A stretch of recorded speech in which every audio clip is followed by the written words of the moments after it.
Hey guys, it's Kristen and I'm bringing you my looping basket. Looping basket for us is a new concept. Last year we just did all together subjects. The reason we're going to switch to a looping schedule is because not everything that we're studying needs the same frequency. We're going to talk about science, history, and two other smaller type subjects. Hi friend. Studying the 50 states and studying the Presidents of the United States. So we are going to study science and history 2 times before we study that one only 1 time. That's why it's a loop. It's going to loop. So it'll be like, for instance, history, science, 50 states. History, science, presidents. History, science, 50 states. History, science, presidents. And so on from there. So let's get started and I'll show you what's in my basket. So starting first, we are doing a study of the 50 states. This is a beautiful book if you've ever seen it before. It's by, I don't even know if it says, Balkan. But that's Alaska. See how big and pretty the spread is. Has a lot of information like key facts and important people, moments to remember in the history. Very beautiful book to get a lot of information in one spot. Then we have, I got this at Cracker Barrel.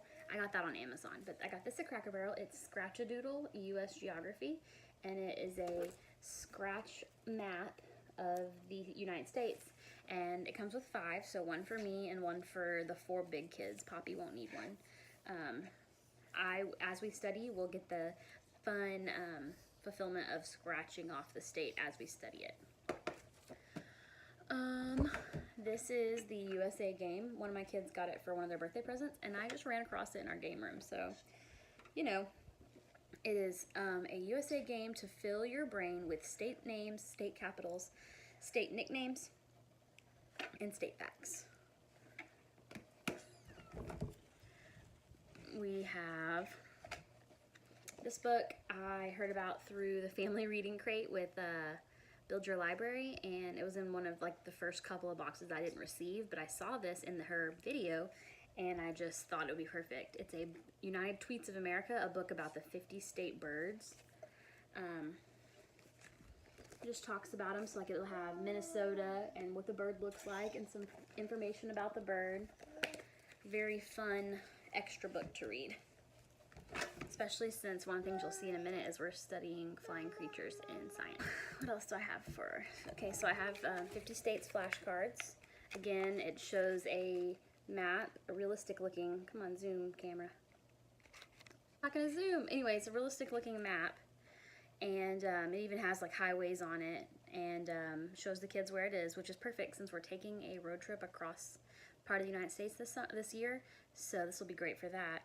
And you just flap through them. It has capital, nickname, statehood, the abbreviation, the bird, the flower, and the motto. I think that's all I have on hand for the studying of the 50 states. We also plan on getting the Scrambled States of America game and book. And I'll say right now, disclaimer, I make no promises that this will be the only things that we get. Even to my husband, who's going to watch this, we may get more resources for these things. Currently, it all fits in like a tote, so that's that. Another thing that we're going to be studying is the Presidents of the United States. Oh, there's one of these for the states too. I just don't have it yet. It's a Fandex for the Presidents of the United States, and it's really cool because it has like a bust of their head, and then it has a story. It continues on the back of them, and the story talks about their. Oh, here's actual George Washington's first one. That one was like a story about what we're doing. So George Washington has important information about him. He was the first president, what party he was part of, who his vice president was, who his first lady was. And then there's more information on the back of each one of them. At the very end, you come to these ones that don't have busts, and it is information about all the vice presidents, which is helpful. And something I don't think I know. I have a history degree, and I don't know much about that. I also have U.S. presidential flashcards. They have a nice portrait of the president and information on the back. I also have, I don't think these are all that, but I have a bunch of presidential books from the Who Was series. I have a few more, but I have them put away because they're for later in the year. And I have a ton of books like Presidential Kids, President's Pets, President, You Didn't Know a Lot About the President, So You Want to Be the President. A bunch of books about the president that I did not compile in this book because it would just not be portable around the house. Like I want this, it's like a morning basket, but a looping basket that I can pull down, use, and I'll refill it as we need it. We are not starting with the presidents. I'm counting on our trip to Disney and a visit to Presidential Hall. And all the animatronic presidents that we get to go see to like spark a little bit of something I can always refer back to, that's what we did. Oh, remember him? He was the one who said this, and so on. So we're going to start on the states because we'll be traveling through the states. Another thing that's in their looping basket is dot-to-dot workbooks. I want them to be using their hands and not their ears while we're doing a read aloud or while we're watching a more intense documentary that I know that the littler ones might get bored about or not catch every bit. So this will give them something to be doing with their hands. Like here's Lila's and it's count to 100. Penelope's is only count to 50 because she's working on her number still. And in the very beginning of it, I have included a number, like a hundreds chart, so that she could reference that as she needed to. I also have, Penelope already finished hers because she can, if she gets like a book that she feels like is school, she might do the whole thing in one day.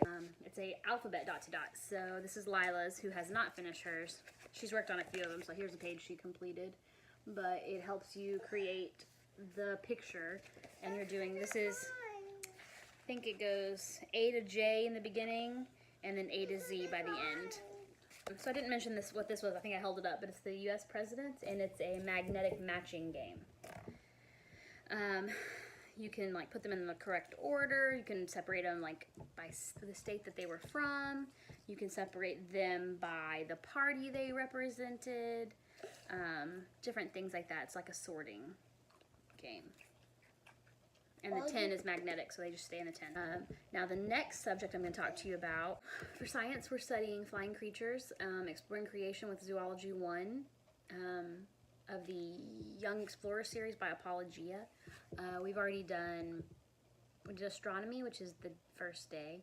We did Zoology 3 and Zoology 2, which is land animals and swimming creatures. I don't know why we did zoology in the reverse order. I think it was to interest our kids and get them, you know, wanting to do it. So this year we're doing flying creatures.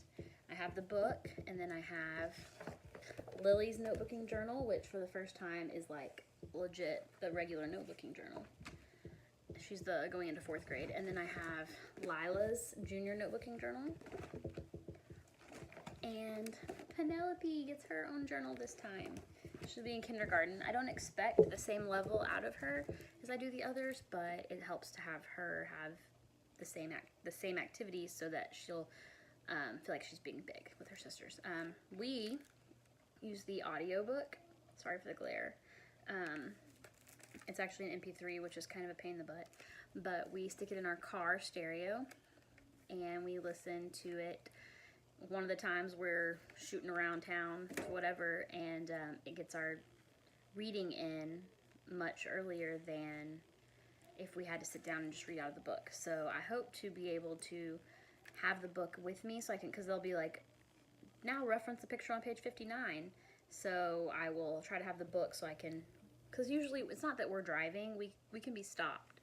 So if we're stopped, I'll pull out the book and show them whatever it's referencing, because that really does help with understanding. I also, I think for my birthday last year, got like a little bitty CD player that travels around my living room, or my house. And right now it's on the back porch because it was nice weather in the spring and we were back there listening to it. But I can bring it in the house or wherever we want to go and we can listen to the CD and have the book in front of us. We do really well with Apologia Science. I absolutely love it. We've completed, we didn't do astronomy all the way, but that was Lily's kindergarten year maybe. So I just count that up as we'll probably hit it again.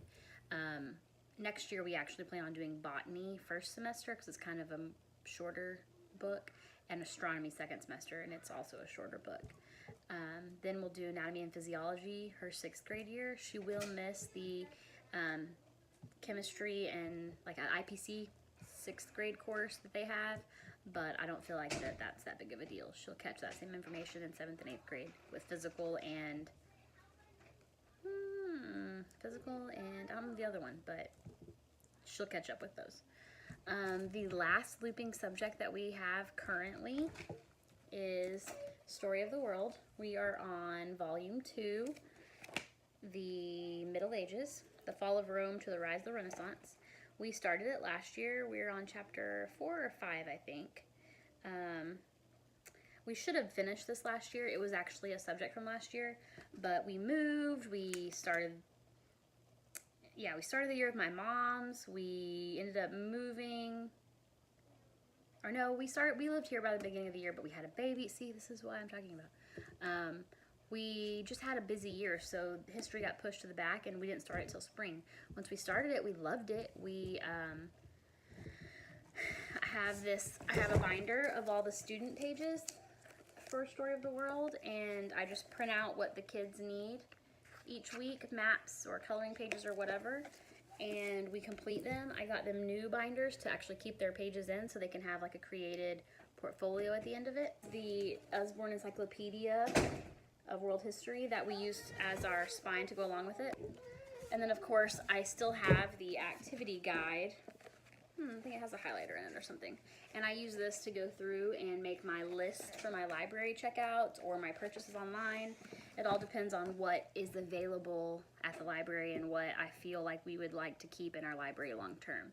I also have the Kingfisher Atlas of the Medieval World, so we can show the kids like places that aren't the same, because in our co-op we're going over world history, so I would hate to be like wrong, something that they think of, oh, that's over here, and they didn't hear about it in world history. So and I only have one book in my basket right now for this because I check them out as I need them for each chapter, but this is the Good Times Travel Agency Adventures in the Middle Ages. I don't even know if it's a recommended book, but we read one of them for ancient history, and it was Adventures in Ancient Egypt, I think, and this series is hilarious. It's completely one of our favorites. So I just went online back then and bought every Adventures in whatever Good Times Travel Agency.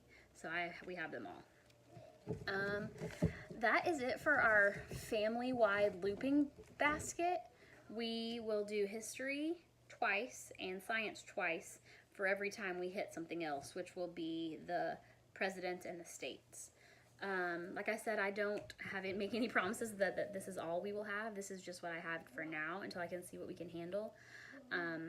Lily, it should be in our looping basket, but it's not really for everyone, so I didn't know where to include it. I'll talk about it here probably and talk about it in her curriculum video, but Lily is doing Texas history because we live in the state of Texas, and in public schools you usually do Texas history in 4th grade and 7th grade, and that's one of the things I like about public schools, that we study Texas so in depth. It's got a lot of history, a lot of fun information. I'm sure every state does, but I just know mostly about Texas's history. So somewhere we will plug in Texas history. It's not really like a formal textbook and workbook type situation. It's a lot of living books, a lot of maps, and putting together stuff from different resources. So I'm sure you'll see us do pieces of that later on. Thanks for watching. I hope you liked this video, and I'll see you guys next time. Bye.